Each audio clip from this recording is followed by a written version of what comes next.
সকালের জলখাবারে তৈরি নতুন স্বাদের একটি রেসিপি। খুব জোর খিদে পেলে হাতে মাত্র ৫ মিনিটে তৈরি করে নিতে পারেন এই রেসিপি, যা একবার খেলে পেটও ভরবে, মনও ভরবে। একেবারে সামান্য অল্প কিছু উপকরণে নামমাত্র তেলেই তৈরি হয়ে যাবে দারুণ লোভনীয় হেলদি একটি রেসিপি, যা একবার খেলে বারবার খেতে চাইবেন। নমস্কার বন্ধুরা, সাথী কিচেনের আবারও এক নতুন রেসিপিতে আপনাদের সকলকে স্বাগত জানাই। আজকে রেসিপিতেই বানিয়ে দেখাবো সুজি এবং দই দিয়ে নতুন স্বাদের একটি রেসিপি। তাহলে আসুন দেখে নিন লোভনীয় এই জলখাবারের সহজ রেসিপিটি। প্রথমে একটি বড় বাটির মধ্যে নিয়ে নিচ্ছি মেজারিং কাপের হাফ কাপ মতো সুজি, অর্থাৎ আমি এখানে 100 গ্রাম সুজি নিচ্ছি। এর সঙ্গে মিশিয়ে নিচ্ছি 3 টেবিল চামচ টক দই।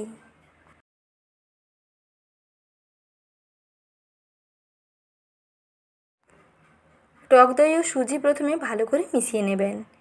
টক দই ফেটানোর প্রয়োজন নেই, যেমন বাজার থেকে নর্মাল টক দই কিনতে পাওয়া যায় তেমন টক দই এখানে সুজির সঙ্গে ভালো করে মিশিয়ে নিই। তারপরে অল্প করে জল দিয়ে মিশিয়ে নিচ্ছি। প্রথমে জলটা একেবারে সামান্য অল্প অল্প করে দেবেন। জলটা অল্প দিয়ে দেখবেন যে মাখানো হয়ে গেছে, আরও এখানে একটু জল দেবেন, কারণ ব্যাটারটা একটু পাতলা করে বানাতে হবে। যেহেতু এখানে সুজি দেওয়া আছে, সুজি কিন্তু অনেকটা দেখবেন জলটাকে সোক করে নেবে, তাতে কিন্তু এটা বেশি টাইট বা শক্ত হয়ে যাবে। তার জন্য ব্যাটারটা প্রথমে এইরকম একটু পাতলা রাখবেন। তারপরে 2 থেকে 3 মিনিটের জন্য একটু ঢাকা দিয়ে ঢেকে দেবেন, যাতে এই সুজিগুলো ফুলে যায় এবং এই জলটাকে ভালো করে সোক করে নিয়ে সুজিটা যাতে অনেক বেশ ভালোভাবে নরম হয়ে যায়, তার জন্য একটা হ্যান্ড উইক্স দিয়ে একটু ফেটিয়ে নিই। তারপরে 2 মিনিটের জন্য একটু ঢাকা দিয়ে ঢেকে দিচ্ছি। তাতে দেখবেন এই সুজিগুলো অনেক বেশি নরম হয়ে যাবে। দইয়ের সঙ্গে সুজিটাকে ভালো করে প্রথমে মিশিয়ে নিয়ে 2 মিনিটের জন্য একটু ঢাকা দিয়ে ঢেকে রেখে দেবেন। তারপরে ঢাকনাটা খুলে নিয়ে এর মধ্যে আমি কিছু উপকরণ মিশিয়ে নিচ্ছি। সুজিগুলো আগের থেকে অনেকটাই নরম হয় এবং ফুলে গেছে। এর সঙ্গে প্রথমে মিশিয়ে নিচ্ছি পেঁয়াজ কুচি, কুচনো কাঁচা লঙ্কা, আর দিচ্ছি কারি পাতা। কুচনো কাঁচা লঙ্কা, কুচনো পেঁয়াজ এবং কারি পাতা একসঙ্গে ভালো করে ফেটানো সুজির মধ্যে মিশিয়ে নিতে হবে। প্রথমে সুজি এবং দইটাকে একসঙ্গে মিশিয়ে প্রায় 2 থেকে 3 মিনিট একটু ঢাকা দিয়ে ঢেকে দেওয়ার কারণে সুজিটা অনেক বেশি ফুলে নরম হয়ে গেছে। তারপরে এই উপকরণগুলোকে মিশিয়ে নিচ্ছি। তারপরে একে একে মশলাগুলো অ্যাড করে নিচ্ছি। হাফ চামচ দিলাম চিলি ফ্লেক্স, আর দিচ্ছি স্বাদ মতো লবণ, 4 চামচের হাফ চামচ দিয়ে দিচ্ছি লবণ, আর দিচ্ছি একটি স্পেশাল জিনিস, এটা হচ্ছে ম্যাজিক মশলা কিংবা ম্যাগি মশলা। ম্যাগি মশলা দিলে এর টেস্টটা দেখবেন দুর্দান্ত বহুগুণে বেড়ে যাবে। বাচ্চারা অনেক সময় নাস্তা কিংবা স্কুলে টিফিন খেতে কিন্তু পছন্দ করে না, তাদেরকে যদি এইভাবে একটা হেলদি নাস্তা তৈরি করে দেওয়া যায়, তারাও দেখবেন বেশ আনন্দ করে খাবে। আর এই রেসিপিটি আপনি একবার টিফিনে দিয়ে দেখুন, টিফিন বক্স দেখবেন খালি আসবে, কারণ খেতে এতটাই দুর্দান্ত হয়। তার জন্য কিন্তু এখানে ম্যাগি মশলাটা দিতে হবে, তাহলে এই চটপটা এবং এর টেস্ট এবং সেন্ট কিন্তু অনেক গুণেই বেড়ে যাবে। ভীষণ হেলদিও হবে আর খেতেও দুর্দান্ত লাগবে।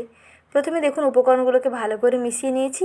এখন এগুলোকে একটু হ্যান্ড উইক্স দিয়ে ফেটিয়ে নেব, যাতে পেঁয়াজ, কারি পাতা, মশলাপাতিগুলো সমস্ত কিছু এর সঙ্গে ভালো করে মেশানো হয়ে যায়।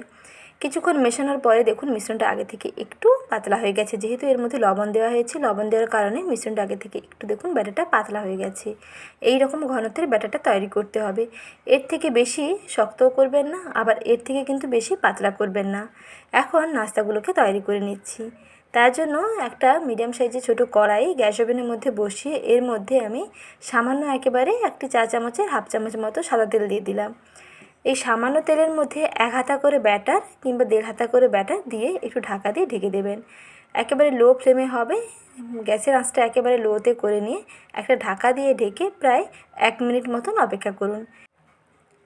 তারপরে দেখবেন এটা বেশ সুন্দর ফুলকো হয়ে যাবে, বেশ অনেকটা ফুলকো হয়ে যাবে এবং ওপর থেকে যখন এইরকম দেখবেন ড্রাই হয়ে যাবে, তখন ওপর থেকে হাফ চামচ বাটার দিয়ে দিন। তাহলে ভেতর থেকে খুব সুন্দর ভাজাও হয়ে যাবে, আর এর বাটারি স্মেলটাও দুর্দান্ত লাগবে আর ভীষণ টেস্টিও হবে। হাফ চামচ বাটার দিয়েই অপর প্রান্তটাকে উল্টে দিন। ঠিক একইভাবে এই প্রান্তটাও হতে আরও 30 থেকে 40 সেকেন্ড সময় লাগবে।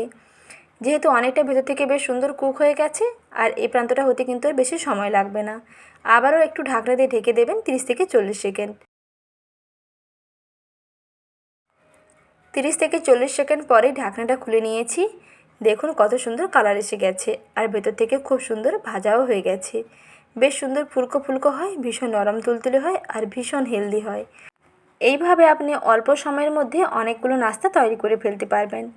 উপকরণও ভীষণ কম লাগবে। সুজি এবং দই দিয়ে চটজলদি এই নতুন রেসিপিটি ট্রাই করে দেখতে পারেন। ঠিক একইভাবে আমি আরও একটি নাস্তা তৈরি করে নিচ্ছি। প্রথমে কড়াইতে একেবারে সামান্য অল্প একটু সাদা তেল দেবেন, তারপর 1 হাতা থেকে 1.5 হাতা ব্যাটার দিয়ে একটু ঢাকনা দিয়ে 30 থেকে 40 সেকেন্ড অপেক্ষা করার পরেই দেখবেন একটা পাশ মোটামুটি হয়ে যাবে। তখন ওপর থেকে আরও হাফ চামচ বাটার দিয়ে তারপরে অপর প্রান্তটাকে উল্টে দিন।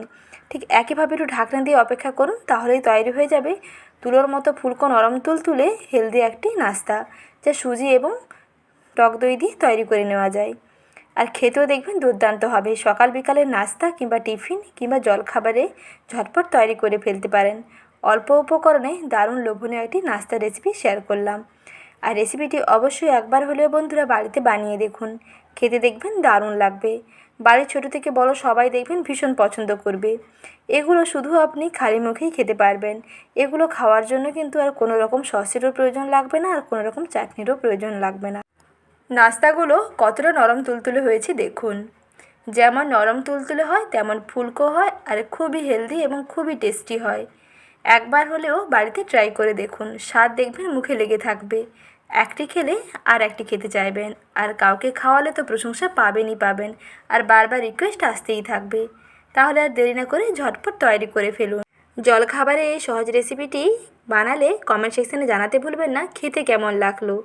খেতে দেখবেন দারুণ লাগবে। এই রকম সহজ সহজ রেসিপি পেতে চ্যানেলটিকে প্লিজ সাবস্ক্রাইব করে রাখবেন। সঙ্গে লাইক ও শেয়ার করার অনুরোধ থাকলো। ভালো থাকবেন। আবারও শীঘ্রই হাজির হচ্ছি নতুন রেসিপি নিয়ে। পরবর্তী রেসিপি দেখার আমন্ত্রণ থাকলো। ধন্যবাদ।